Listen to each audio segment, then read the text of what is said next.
नमस्कार दोस्तों, आपका स्वागत है हमारे YouTube channel MP basic info पर। आप चैनल पर नए हैं तो चैनल को सब्सक्राइब जरूर करें। क्या आपने कभी सोचा है, शादी के बाद वही इंसान जिसे देखकर दिल धड़कने लगता था, जिसे पाकर लगता था कि अब जिंदगी पूरी हो गई, कुछ सालों बाद वही रिश्ता कड़वाहट, तकरार और चुप्पियों में क्यों बदल जाता है? क्यों वो मुस्कानें जो पहले हर बात पर खिल उठती थी अब मुश्किल से लौटती हैं? और क्यों वो प्यार जो पहले हर सांस में महसूस होता था अब जिम्मेदारियों और शिकायतों के बोझ तले दब जाता है? ये सवाल सिर्फ आपका नहीं है। हर घर, हर मोहल्ले और हर समाज में लाखों लोग अपने दिल में चुपचाप ये सवाल लिए बैठे हैं। परमहंस योगानंद जी कहते थे, प्यार एक आत्मिक अनुभव है, पर शादी के बाद हम उसे अक्सर भौतिक इच्छाओं और अहंकार के दायरे में कैद कर देते हैं। असल में शादी दो शरीरों का नहीं, दो आत्माओं का संगम है, लेकिन हम इसे अक्सर एक समझौते, एक डील या सिर्फ सामाजिक बंधन की तरह जीने लगते हैं। शुरू में जब प्यार नया होता है तो दोनों एक दूसरे की खुशियों और खामियों को दिल से अपनाते हैं, लेकिन वक्त बीतने के साथ हम एक दूसरे को बदलने की कोशिश करने लगते हैं और यहीं से दूरी की शुरुआत होती है। योगानंद जी के अनुसार शादी में असली समस्या तब आती है जब हम अपने जीवन साथी को अपना मानकर उस पर अधिकार जमाने लगते हैं और भूल जाते हैं कि वो भी एक स्वतंत्र आत्मा है जिसका अपना मन, अपनी पसंद और अपनी यात्रा है। हम चाहते हैं कि दूसरा हमारी उम्मीदों के मुताबिक बोले, चले, सोचे और जिए। जब ये उम्मीद पूरी नहीं होती तो मन में शिकायतें, गुस्सा और फिर कड़वाहट आने लगती है। एक और गहरी वजह है, हम शादी से पहले अपने भीतर का खालीपन, अपनी अधूरी भावनात्मक जरूरतें, अपने अकेलेपन का इलाज दूसरे इंसान में ढूंढते हैं। हमें लगता है कि वो आएगा और हमारी दुनिया बदल देगा, लेकिन सच ये है कि अगर आपका मन अंदर से अधूरा है, अगर आप खुद से संतुष्ट नहीं, तो दुनिया का कोई भी रिश्ता आपको पूरा नहीं कर पाएगा। योगानंद जी कहते थे, जो सुख तुम भीतर से नहीं पा सकते उसे बाहर कहीं खोजने से वो हमेशा अधूरा ही रहेगा। इसलिए जब शादी के शुरुआती उत्साह के बाद असल जिंदगी की जिम्मेदारियां सामने आती हैं तो वो अधूरापन फिर से बाहर झलकने लगता है और रिश्ते में दरारें आ जाती हैं। शादी के बाद रिश्तों के बिगड़ने की एक और वजह है हमारा ध्यान एक दूसरे की अच्छाइयों से हटकर कमियों पर टिक जाना। शुरुआती दिनों में हम अपने पार्टनर की छोटी छोटी बातों पर मुस्कुरा देते हैं, उनकी गलतियों को प्यार से टाल देते हैं, लेकिन धीरे धीरे हम उन्हीं बातों को पकड़कर शिकायत करने लगते हैं। जैसे अगर पहले आपको अच्छा लगता था कि आपका पार्टनर बातें करते करते सो जाता है, तो अब आपको लगेगा कि ये लापरवाही है। ये बदलाव इसलिए आता है क्योंकि हमारा मन आदत डाल लेता है और आदत होते ही वो चीज हमें खास नहीं लगती। योगानंद जी सिखाते थे कि शादी एक सेवा है, एक साधना है। ये सिर्फ अपने अधिकारों का भोग नहीं, बल्कि अपनी सीमाओं को छोड़कर दूसरे की खुशी में जीना है। लेकिन हम उल्टा कर देते हैं, हम चाहते हैं कि दूसरा हमें समझे, हमें समय दे, हमें खुश रखे, और जब वो ऐसा नहीं कर पाता तो हम दुखी हो जाते हैं। असल में अगर दोनों पति पत्नी ये सोच ले कि मेरा काम है दूसरे की खुशी के लिए जीना, तो कोई भी रिश्ता बिगड़ नहीं सकता। एक और बड़ा कारण है संवाद का टूटना। शादी से पहले हम घंटों बातें करते हैं, एक दूसरे की सुनते हैं, लेकिन शादी के बाद धीरे धीरे बातचीत सिर्फ जिम्मेदारियों, बच्चों, पैसों या काम तक सीमित रह जाती है। दिल की बातें, सपने, डर, इच्छाएं, ये सब कहीं खो जाते हैं, और जब संवाद खत्म होता है तो रिश्ते का सबसे अहम पुल टूट जाता है। योगानंद जी कहते थे, जहां दिल से दिल की बात नहीं होती वहां आत्माएं अलग होने लगती हैं। हम ये भी भूल जाते हैं कि इंसान वक्त के साथ बदलता है। जिस इंसान से आप शादी करते हैं वो 5 या 10 साल बाद वही नहीं रहेगा। उसकी सोच, उसकी पसंद, उसका नजरिया सब बदल सकता है, लेकिन हम ये उम्मीद करते हैं कि वो वैसा ही रहे जैसा शादी के समय था। ये अपेक्षा ही कई बार तनाव का कारण बन जाती है।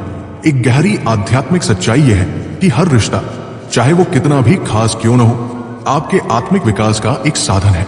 आपका जीवन साथी सिर्फ आपका साथी नहीं, बल्कि आपकी आत्मा के विकास के लिए ईश्वर द्वारा भेजा गया एक दर्पण है। वो आपकी कमजोरियों को, आपके अहंकार को, आपके धैर्य की सीमा को आपको दिखाता है। लेकिन अगर हम इसे समझने के बजाय इसे दोष और शिकायत का कारण बना ले तो वो रिश्ता हमें ऊपर उठाने के बजाय नीचे खींचने लगता है। योगानंद जी कहते थे कि शादी में सुख बनाए रखने के लिए सबसे जरूरी है अहम को छोड़ना। जब आप बहस में ये सोचते हैं कि मैं सही हूं, तुम गलत हो तो आप अपने अहंकार को बचा रहे होते हैं, रिश्ते को नहीं। अगर हम सच में चाहें कि शादी में प्रेम बना रहे तो हमें मैच से हम की ओर बढ़ना होगा। इसका मतलब ये नहीं कि आप अपनी पहचान खो दें, बल्कि ये कि आप अपने सुख दुख को साझा करें और दूसरे के सुख दुख को अपना लें। शादी के बाद रिश्तों के बिगड़ने की एक छुपी वजह यह भी है कि हम बाहरी दिखावे और सोशल मीडिया के जाल में फंस जाते हैं। हम अपने रिश्ते की तुलना दूसरों की खुशहाल तस्वीरों से करने लगते हैं और सोचते हैं कि हमारा रिश्ता ऐसा क्यों नहीं। लेकिन याद रखिए, सोशल मीडिया सिर्फ दिखावा दिखाता है, हकीकत नहीं। ये तुलना भी रिश्ते में असंतोष और तनाव भर देती है। योगानंद जी का संदेश साफ है। अगर आप चाहते हैं कि आपका विवाह जीवन भर प्रेम, सम्मान और अपनापन बनाए रखे, तो आपको पहले खुद को बदलना होगा। आपको खुद में वो प्रेम जगाना होगा जो बिना शर्त के हो, जो अपेक्षाओं से मुक्त हो। क्योंकि जब आप भीतर से प्रेम पूर्ण होते हैं तो आपका साथी भी उसी प्रेम को महसूस करता है और उसका जवाब देता है। इसके अलावा योगानंद जी ये भी समझाते हैं कि शादी के बाद बिगड़ने की एक और गहरी वजह है अपेक्षाओं का जाल। शादी से पहले हम अपने साथी को उसकी अच्छाइयों के लिए अपनाते हैं, लेकिन शादी के बाद अक्सर हमारी नजर उसकी कमियों पर टिकने लगती है। हम सोचने लगते हैं कि इसे ऐसा होना चाहिए था या इसे वैसा करना चाहिए था, और जब ये चाहिए पूरी नहीं होती तो निराशा आती है। ये निराशा धीरे धीरे शिकायत में बदलती है, शिकायत तकरार में और तकरार दूरी में। योगानंद जी कहते हैं, अगर तुम अपने साथी में बदलाव चाहते हो तो पहले खुद में बदलाव लाओ। रिश्ता सुधारने का सबसे सुंदर तरीका है कि आप खुद वो इंसान बन जाए जो आप चाहते हैं कि आपका जीवन साथी बने। अक्सर लोग सोचते हैं कि शादी के बाद रोमांस कम होना स्वाभाविक है, पर योगानंद जी का दृष्टिकोण अलग है। वो कहते हैं कि असली रोमांस तो शादी के बाद शुरू होना चाहिए, क्योंकि अब आप सिर्फ आकर्षण के आधार पर नहीं, बल्कि आत्मा के गहरे जुड़ाव के साथ एक दूसरे को जानते हैं। अगर जीवन साथी को देखकर अब भी आपका मन मुस्कुरा उठता है तो समझिए आप सही दिशा में हैं। इसके लिए रोज रोज बड़े बड़े काम करने की जरूरत नहीं, बल्कि रोज के छोटे छोटे इशारे, सम्मान, ध्यान और स्नेह ही काफी है। एक और कारण जो रिश्तों को शादी के बाद प्रभावित करता है वो है बाहरी हस्तक्षेप। परिवार, दोस्त, समाज। कई बार पति पत्नी अपनी समस्याएं हल करने के बजाय दूसरों से सलाह लेने लगते हैं और इससे हालात और बिगड़ते हैं। योगानंद जी सलाह देते हैं कि विवाह एक पवित्र मंदिर है जहां सिर्फ दो आत्माओं को प्रवेश की अनुमति है। अगर मंदिर में बाहरी शोर ज्यादा होगा तो अंदर की शांति टूट जाएगी। इसलिए समस्याओं का हल आपसी समझ और बातचीत से ही निकालें, बाहरी राय को सहारा बनाकर नहीं। योगानंद जी ये भी बताते हैं कि कई दंपति शादी के बाद अपने आध्यात्मिक जीवन को भूल जाते हैं। शादी से पहले वे ईश्वर भक्ति, ध्यान, प्रार्थना में समय देते थे, लेकिन शादी के बाद दिनचर्या, काम, जिम्मेदारियों में इतना उलझ जाते हैं कि आत्मा की प्यास बुझाना भूल जाते हैं। जबकि सच्चाई यह है कि अगर दो लोग मिलकर आध्यात्मिक साधना करते हैं तो उनका रिश्ता गहराई से मजबूत हो जाता है, क्योंकि फिर उनका जुड़ाव सिर्फ शरीर और मन तक सीमित नहीं रहता, बल्कि आत्मा तक पहुंच जाता है।